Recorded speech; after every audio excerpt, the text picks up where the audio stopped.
Okay, so today's topic is user interfaces. User interface is a term that I have described earlier on as well when we were doing operating systems. Remember that when we were discussing what is an operating system and what are the main tasks that are performed by a computer's operating system, one of the main tasks was that an operating system also enables a user to communicate with the computer by providing the interface. Remember that? So that is where we talked about the term interface first. So it is actually in that context that we will be discussing this particular topic, which is user interfaces. Okay, so in simple words, user interface is the user's way to communicate with the computer. Not only the computer, but for that matter, actually any device, okay, other than a computer as well, such as we can talk about a tablet or we can talk about a smartphone. They also provide us with a certain user interface. All right, and of course, yes, we do talk about user interfaces in terms of computers. One term which is used for user interface, I mean, one more term which is used for a user interface is human computer interface, or HCI. HCI is a popular term. People around know what HCI means. It means human computer interface. So, in the past, in our discussions, we have talked about this, that it is the program that allows the user to communicate with the hardware. When you turn the computer on, whatever it is that you see on the screen is part of the software or the program. And it is through that the user is able to communicate with the computer or the hardware. All right. So the interface is provided to the user by the computer program or by the software, and that too mainly the operating system. That's the basic program that runs in the background and allows the user to communicate with the computer. Other than that, whenever we open up any other program, such as an application program, it also opens up as a separate program. And all the content that there is that we may like to work with is part of the program or part of its interface. So it is from there that we select different options or we give certain commands by looking at the screen, and that is how we sort of communicate. All right. Now, there are four key examples or key types of user interfaces, namely command line interface or the CLI. Number two, graphical user interface or GUI as it is popularly known as. Number three, dialogue based interface. And number four, gesture based interface. With these two being the more latest of the user interfaces. Yeah. CLI and GUI have been around for ages, but newer forms of communicating with devices or with computers have been invented, I should say. And two such interfaces are dialogue-based interface and gesture-based interface.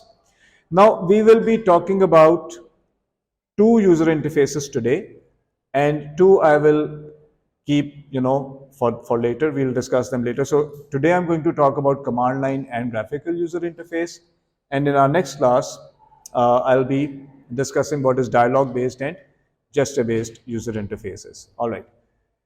Now, starting from command line interface. In simple words, a command line interface is one that allows the user to communicate with the computer by typing in commands.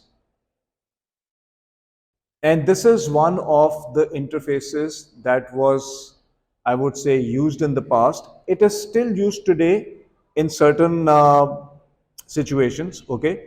But generally, this kind of an interface has been replaced by other types of interfaces, such as the GUI, and other types of interfaces. But uh, this was an interface that was used in the past.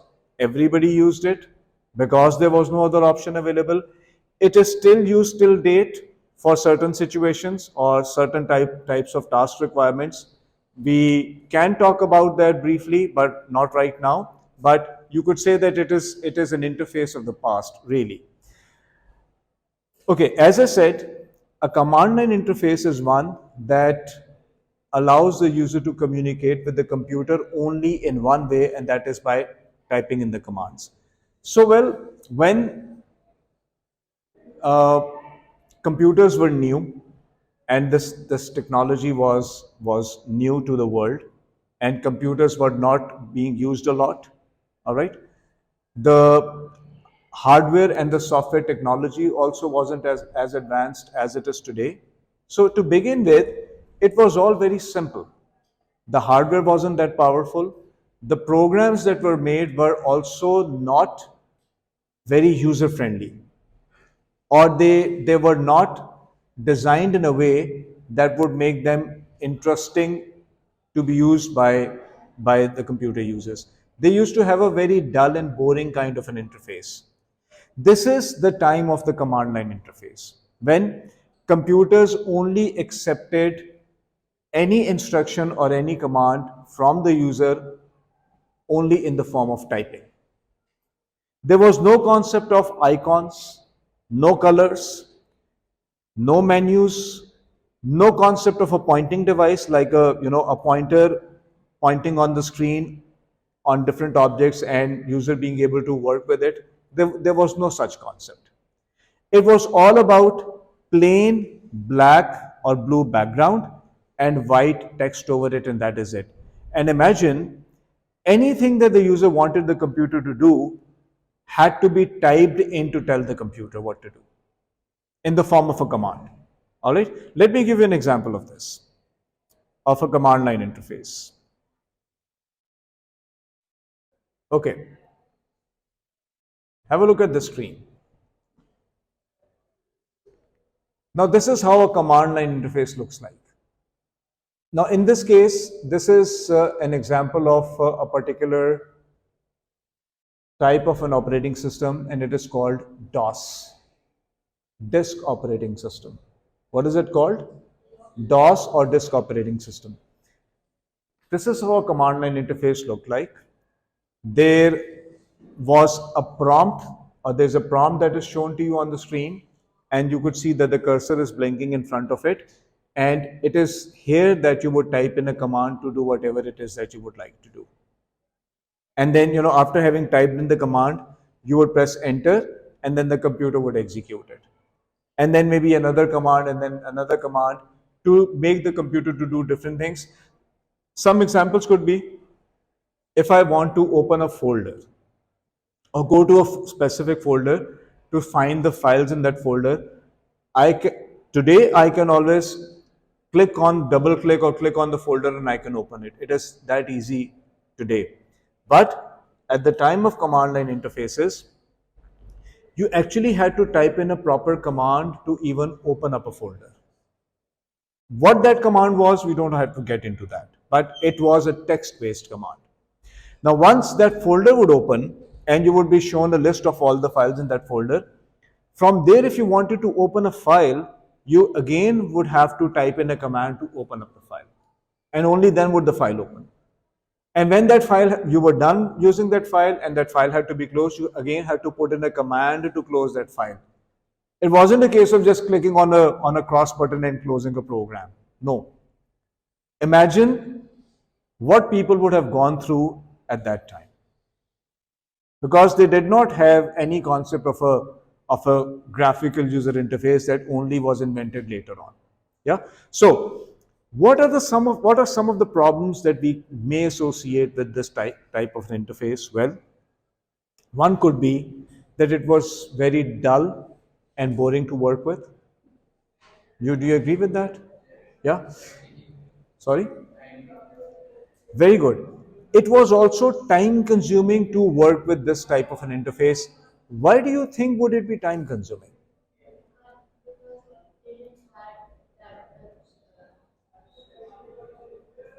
Okay, yeah, very good. Because everything had to be typed in, and typing is time consuming. Typing is time consuming, and also the situation would get worse if you did not have a good typing speed. Are you getting what I'm saying? If you had a good typing speed, somebody would type in a command a little quicker than certain other people, but still, the point is, it is still not like clicking here and there. It still had to be typed in, so it was time consuming. So this was another drawback. Any other drawback you could think of? Yes. Very good, excellent. Well, you had to remember the commands. You had to learn them and remember them. Because it's not that you could type just about anything and get anything done. To do a specific task, you needed to know the right command to do it and then to type it. And only then would the computer do it. Yeah. So if you did not know the command, you would not be able to make the computer do what you wanted it to do for you. So learning the commands and then remembering them was a constant hassle. And during those days, during those days, since computers were not used a lot, I'll just take your question. During those days, since computers were not used a lot the way they are used today, it was very common for people to work on a day on the computer, and then maybe there was a break of 10 days or 15 days before you would open up the computer again and work again. Now, if it was all about text-based commands, people used to forget those commands. In 10, 15 days, you would forget certain commands. Yeah. And then you had to constantly, worry about opening up a manual, revisiting the command to be able to type it in, and then make the computer to do whatever you wanted it to do for you. So learning and remembering commands was also one of the issues with command line interfaces. Yeah.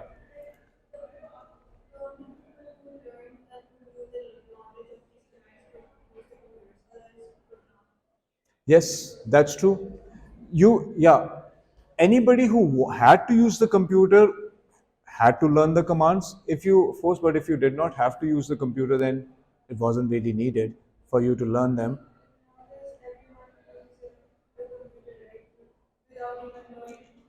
Exactly, yes. If you compare it with the interfaces that are used today there is no requirement.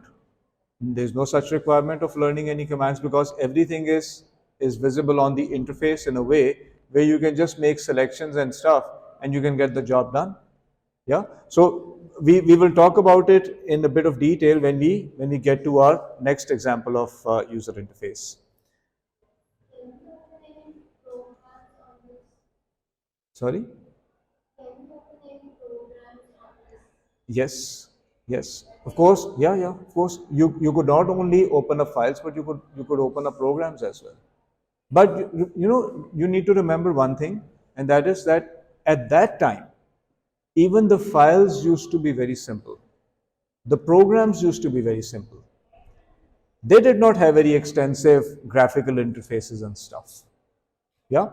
Okay. So there's one more drawback that comes to my mind about command line interfaces. Any idea? I mean, if you're missing out a point. Yeah. Very good. Yes. Uh, there was always a chance of making mistakes while typing.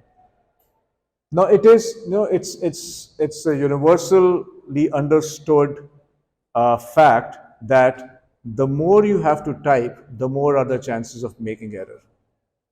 And most errors that we commit while we use computers are actually related to typing.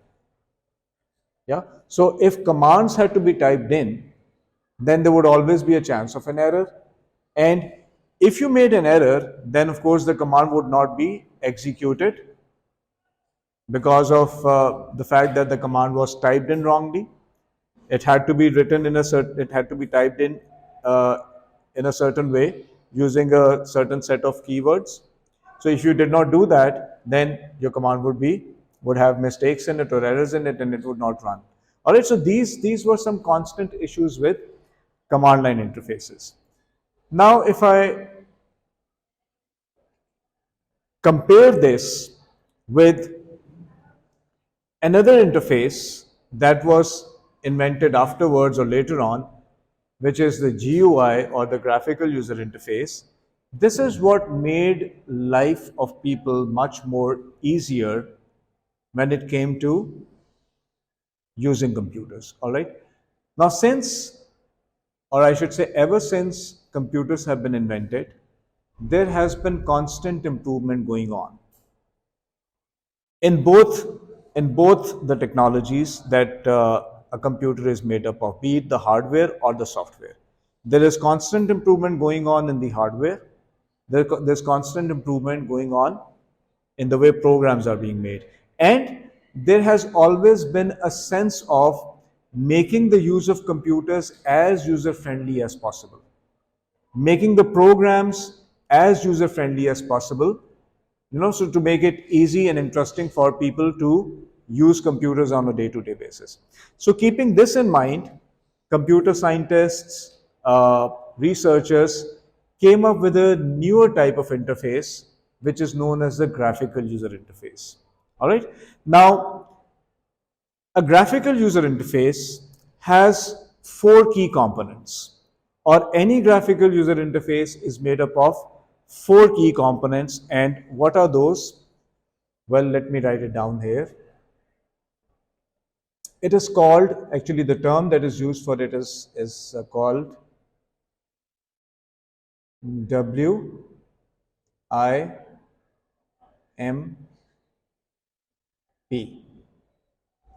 WIMP.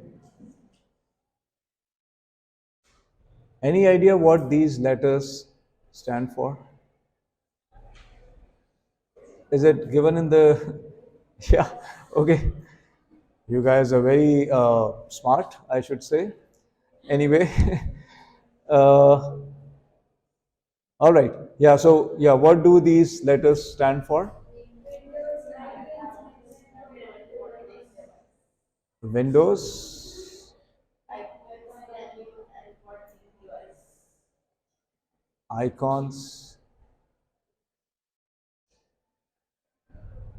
menus,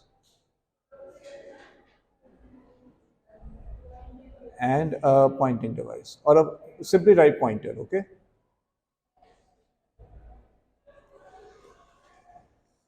So a graphical user interface is made up of these four key components: windows, icons, menus, and a pointer. What are windows? What is a window?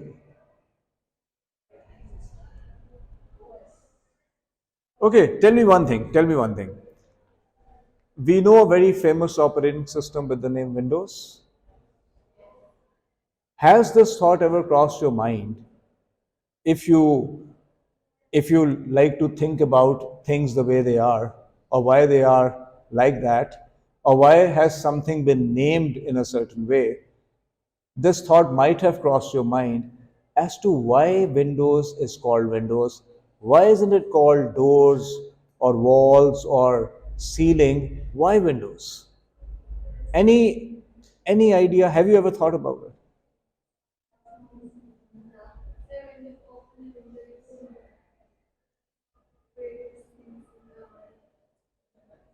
Okay, that could be one way of describing it. Anyone else?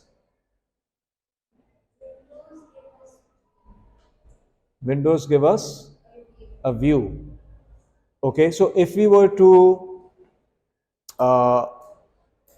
we were to understand this in terms of the software that we are talking about, how would we describe it then? As you say that Windows give us a view. In the context of a program, what are windows doing? Sorry? Okay.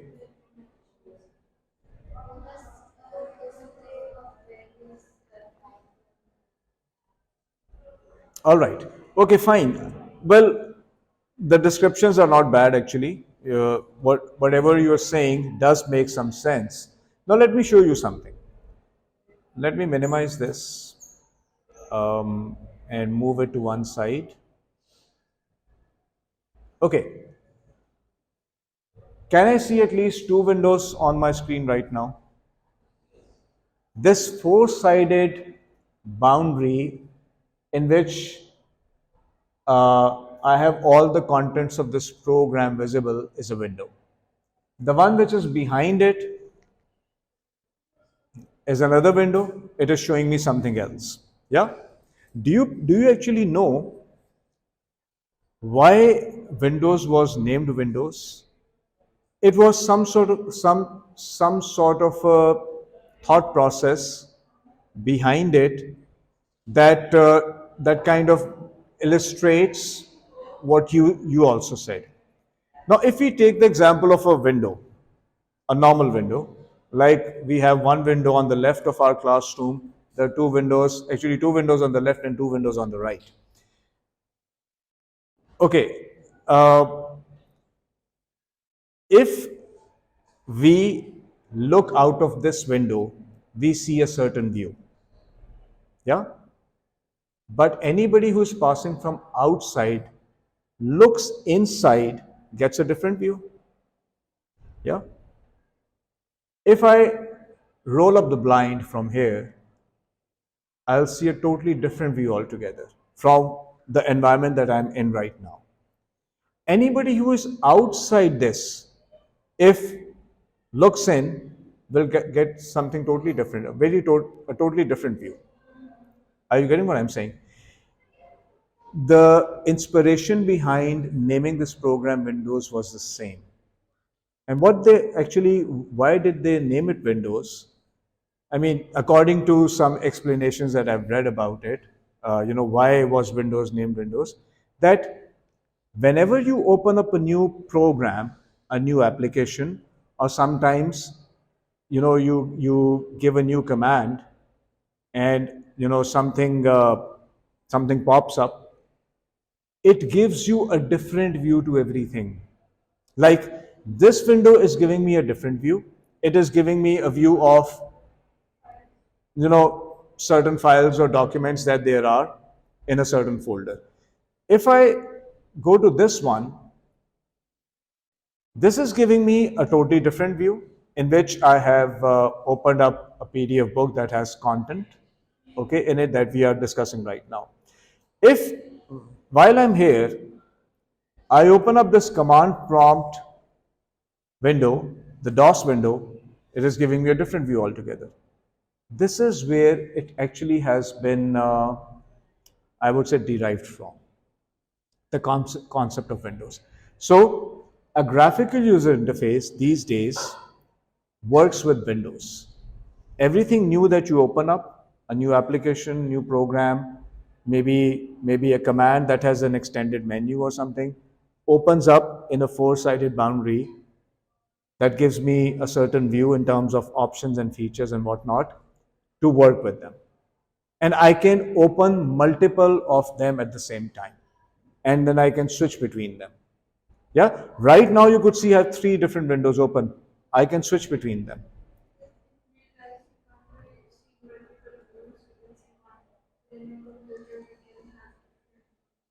Yes, very much so. You can say that. Why not? Okay, great. So you get an idea of what are windows? Yeah. Next is what is an icon? Now, if I were to define an icon, I would say that an icon is a pictorial representation of a program or a command. It is a pictorial representation. Pictorial means a representation in the form of a picture of something, And what is that something? That something is that it could either be a program or it could be a command that I give. So when I click on that particular icon, I'm able to do that. Let me give you an example. If I minimize this, have a look at this icon. What does it say? It says Audacity. Now, Audacity is a sound editing program. It is a sound editing application. Now, if I want to open up this program, I have the icon there. If I double click on this icon, what happens? The particular program opens up. It opens up in a window, a four-sided boundary, and shows me all the commands and the features that there are that I can work with. Now, this is an example of an icon representing a program. If I close this and I open up, say for instance, I'll use Microsoft Word to describe this because that is the easiest program to understand this, in the sense that it's a common program and everybody has used it. Now, when I open up Microsoft Word, does Microsoft Word have in its toolbars many icons? What are all these? These are icons. Yeah. Now, in this case, these icons are not representing any program or any application. Instead, they are actually representing only commands. Yeah. So if I know that here's an icon for save. If I click on this icon, I can save a document. Now that is a command. Yeah. If I click on text style, yeah, this is a command. I can open it up. I can choose a particular font style and apply it to my text. So that's a command, but given in the form of an icon. All right. Are you getting what I'm saying? Maybe this is not really, actually this is not really an icon, this is more of a menu. I should not have used this example. Let me give you another example. How about,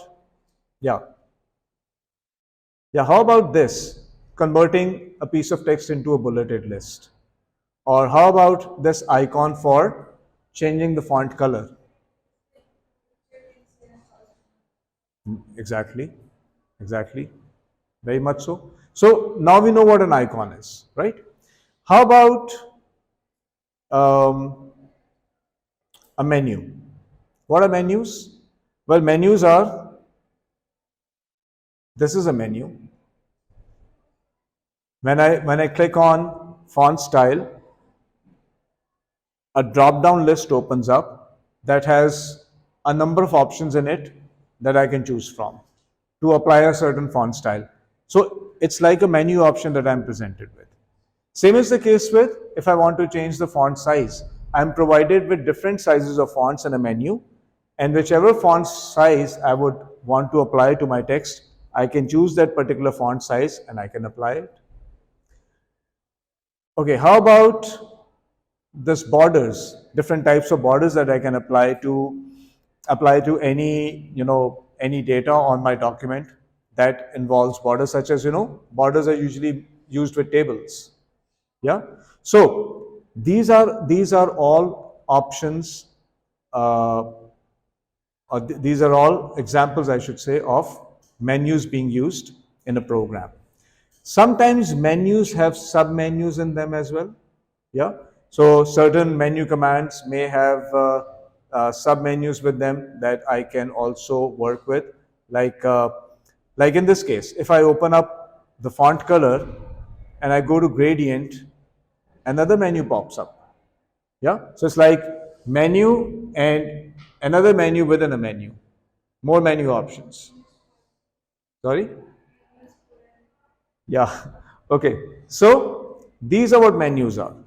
And lastly, a very important component, which is a pointer. So, well, we have talked about what are windows, what are icons, what are menus. What is a pointer? Well, this is a pointer. See this stylus that I'm using on my graphics tablet, and I am moving it around. I can point it out to any particular part on my interface and I can work with it.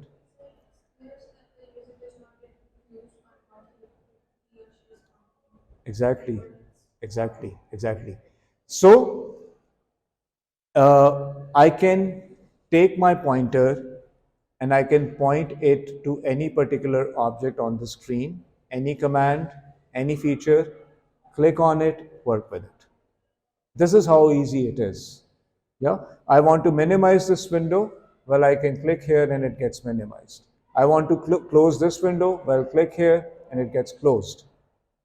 All right. So pointers make it easy for me to point out on any object in a graphical user interface and work with it. So this is how we can say that WIMP or Windows icons, menus, and pointer are an integral part of a graphical user interface, any graphical user interface. Now, having said this, if we were to compare a GUI with a CLI now, you would notice that a GUI actually overcomes all the shortcomings or limitations of a CLI. And we can prove it. How? Let's do it one by one. Is this dull and boring? No. I mean, if you compare it with CLI, this is much more graphical, colorful, interactive, organized, colorful. There's a proper layout. Yeah? Yeah. One at a time. Yeah. Okay. So one of the points is settled when we say that, well, yes, this is not dull, this is not boring, this is much more interactive, much more interesting for the user to work with.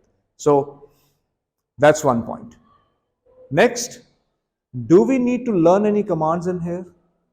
No. Everything is there visible on the screen. We just need to point the pointer at a certain location on my interface, maybe any particular object, and work with it. No need to learn commands, no worrying about remembering them. That's the second point. The third point, uh, is this type of an interface time consuming to work with when we compare it with CLI? No, because as opposed to CLI, where you had to type in each and everything to make the computer do it, here you just need to click here and there. Click on an icon, go to a menu, select an option, no need for typing. So when there is no need for typing, this type of an interface is quicker to work with, less time consuming. So that's the third point. Fourth point, um, is there any worry of making too many errors while you use the interface? No, because errors were associated with typing. Yeah. So when there is no typing involved, when there is no need for typing, you just need to pick and choose. Then, of course, where are the errors going to come from? No errors and very efficient. Have all the negative aspects of CLI been addressed by making use of a GUI, a graphical user interface?